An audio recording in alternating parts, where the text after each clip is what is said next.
আমার gaming life যাত্রা শুরু হয় 2019 সাল। ছোট্ট একটা অ্যান্ড্রয়েড ফোন ছিল। ফোনটির র্যাম ছিল 1.5 GB, 1 GB plus 1 plus 5 GB, যেটাই মনে করেন। 1.5 GB র্যামের ফোনে আমি গেম প্লে করা শুরু করি। তো সেই ফোনে আমি আমার সাথে যেগুলো ভাইগুলো খেলতো, ভাই ব্রাদার্স খেলতো, সবার ফোনে মোটামুটি ভালো র্যাম ছিল। 2 GB 3 GB র্যাম, 4 GB পর্যন্ত র্যাম। তখন মেবি হাই কোয়ালিটির র্যাম ছিল 4 GB। তো ওই সময় আমার ফোনের র্যাম ছিল 1.5 GB। তো আমার ফোনে গেম প্লে একদমই করা যাইতো না। ফোন প্রচুর হ্যাং মারতো অ্যান্ড ল্যাগের চুতনে এত পরিমাণ ল্যাগ মারতো ফোনটা।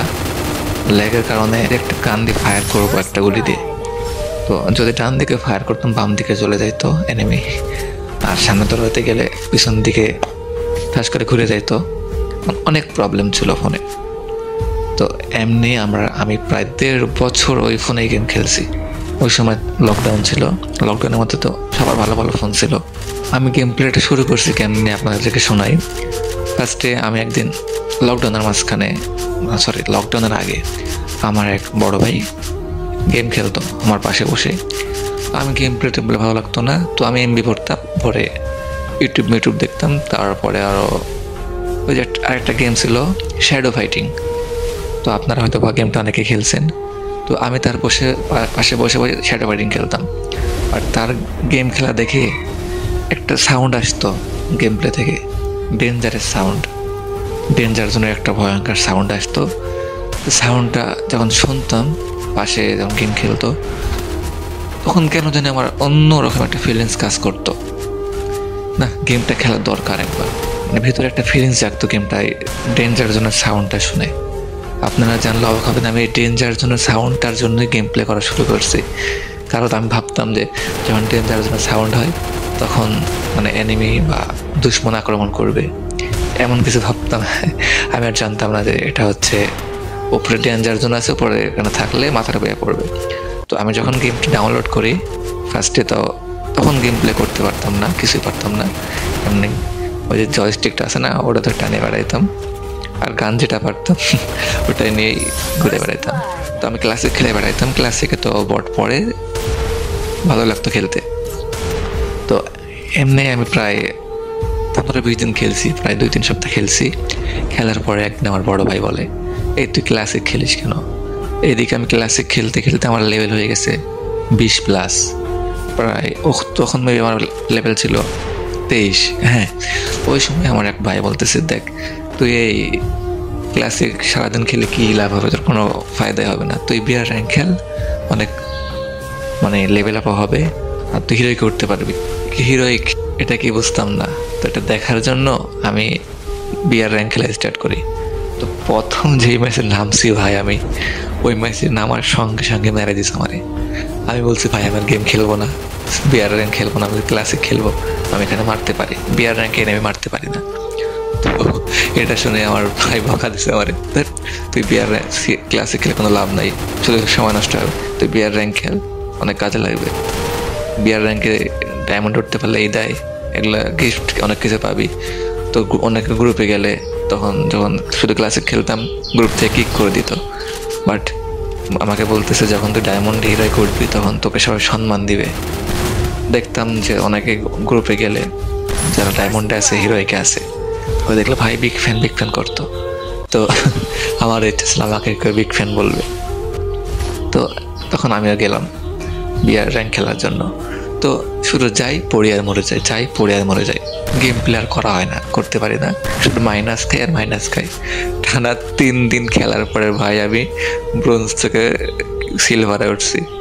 তো তখন আমার এক বড় ভাই আমাকে বুদ্ধি দিল, দেখ তুই তো গেম প্লে করতে পারিস না, তুই এক কাজ করতে পারিস, ওই ফ্যাক্টরির সাইডে যে আপনার এখনো দেখবেন আছে যে হলুদ সিঁড়িটা আছে, লম্বা সিঁড়ি, ওই সাইড দিয়ে যে ওপরে কি কয় ওই হলুদ রডগুলা শোয়ানো আছে না, তো আমি ওটার উপর নেমে পুরো ম্যাচ ওখানে শুয়ে থাকতাম। তারপরে বিমান শক্তির উপরে যে বিমান শক্তির বড় খাম্বাটা আছে গোল, ওটার উপর শুয়ে র্যাঙ্ক পুশ করতাম। ভাই এগুলা ভাবলে আমার যে হাসিটা পাই। যাই হোক, যদি ভিডিওটা দেখে আপনারা বিরক্ত ফিল হন, আপনারা যাইতে পারেন। এটা আমি আমার গেম প্লে কেমনে, গেম প্লেতে মানে গেম জগতে কেমনে আসলাম এটা স্টোরিটা শোনাচ্ছি আপনাদেরকে। আপনারা যদি শুনতে ভালো লাগে শুনেন, না ভালো লাগলে আপনারা ভিডিওটি স্কিপ করে যাইতে পারেন। তো এমনি র্যাঙ্ক পুশ করে করে আমি প্রথম মানে যখন গেম প্লে মানে র্যাঙ্ক খেলা শুরু করি, প্রথম সিজনে আমি ওখানে ডায়মন্ড 1 পর্যন্ত যাই। যাওয়ার পরে আমি তো শুয়ে শুয়ে র্যাঙ্ক পুশ করি, লাস্টে একটা কিল হইলো। তখন কিন্তু কিল না করলেও প্লাস দিত, 8-10-20 প্লাস দিত। বাট এখন তো অন্যরকম করছে। বাট ডায়মন্ডে যাওয়ার পরে শুয়ে থেকে আর প্লাস দেয় না। খুব কষ্টে মানে খুব চিন্তায় পড়ে গেলাম, এখন কি করা যায়। তখন আমার ভাই বললো, দেখ অনেক তো শুয়ে থেকে খেলছি, অনেক তো র্যাঙ্ক পুশ করছিস, এখন একটু ফাইট করে খেল। তখন মনে করেন এতক্ষণ তো খেলতাম, স্লো খেলতাম, যে ইয়ারডপ নিয়ে যেতাম, ইয়ারডপ ফেলে এখন ওপর থেকে মারতাম এনিমি 2-1টা। আর তারপরে মনে করেন শুরু করলাম রাশ গেম প্লে। ফার্স্টে ট্রেনে গেলাম, দেন আমি তো 2 ফিঙ্গারে খেলতে পারতাম না। দেন আমার ভাই আমাকে 3 ফিঙ্গারে একটা সেটিং করে দিল। তারপর আমি এখনও 2 ফিঙ্গারেই খেলি ভাই।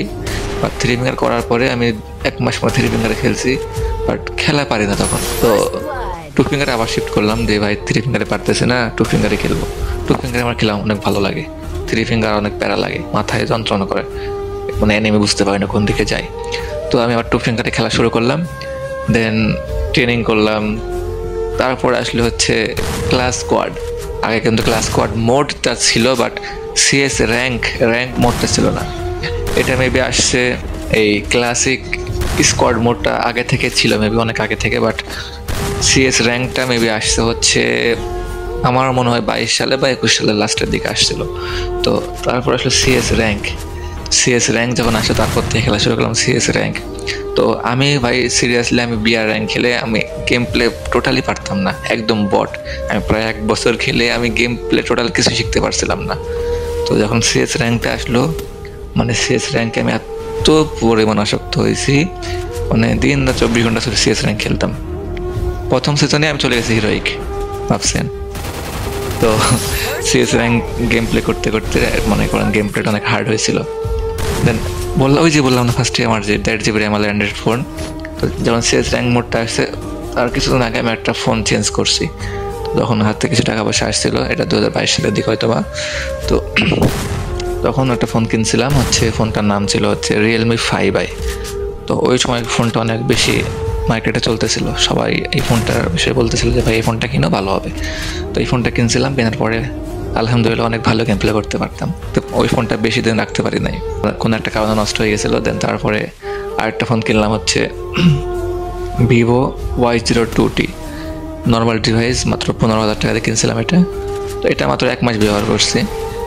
তারপরে এখন যেটা ইউজ করতেছি এটার নাম আপনার Realme C55। এটা কিনছি আমার প্রায় 5 মাসের মতো হইলো। তো এটাতে এখন বর্তমানে গেম প্লে করতেছি। এই হলো আমার ফোনের আর কি কথা। এই 4টা ফোন দিয়ে আমি গেম প্লে করছি এতদিন। তো